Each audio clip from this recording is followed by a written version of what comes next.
ಮೊನ್ನೆ ಮುಖ್ಯಮಂತ್ರಿಗಳು ನೆರೆ ಹಾವಳಿ ಏರಿಯಲ್ ಸರ್ವೆ ಮಾಡಿದ್ದಾರೆ. ಮೊನ್ನೆ ತಾನೆ ನಾನು ವಾಚ್ ಮಾಡ್ತಾ ಇದ್ದೇನೆ. ನಾನು ಅವ್ರ ಮೇಲೆ ಆಪಾದನೆ ಮಾಡಲ್ಲ. 3 ದಿನ ಆಗಿದೆ. ಏರಿಯಲ್ ಸರ್ವೆ ಮಾಡಿದಾಗ 6 ಜಿಲ್ಲೆಗಳಲ್ಲಿ ಇರ್ತಕ್ಕಂಥ ಎಲ್ಲ ಬೆಳೆಗಳು ನಾಶ ಆಗಿದೆ. 50ಕ್ಕೂ ಹೆಚ್ಚು ಮಂದಿ ಈ ಘಟನೆಯಿಂದ ಸತ್ತೋಗಿದ್ದಾರೆ. ಜಾನುವಾರುಗಳು ತೇರಿ ಹೋಗಿದ್ದಾವೆ. ರೈತರ ಬೆಳೆ ಸಂಪೂರ್ಣ ನಾಶ ಆಗಿದೆ. ಇದರ ಡೀಟೇಲ್ಸ್ ಎಲ್ಲ ಹೇಳಿದ್ದಾರೆ. ಇಲ್ಲಿ ನಾನು ಇದನ್ನು ಓದಲಿಕ್ಕೆ ಹೋಗಲ್ಲ.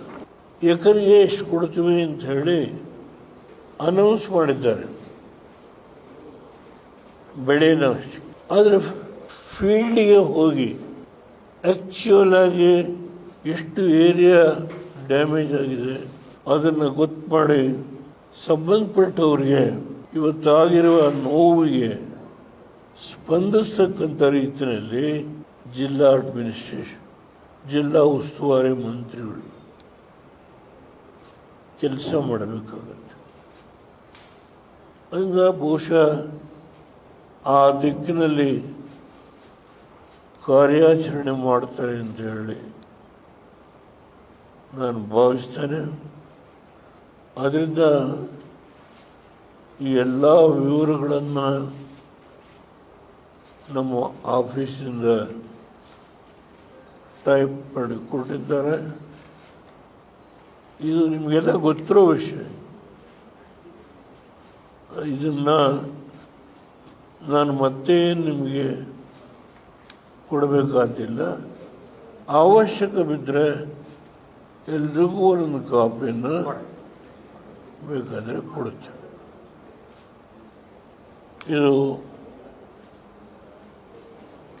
ಈ ವಿಷಯದಲ್ಲಿ ಈ 48 ಗಂಟೆ ಒಳಗೆ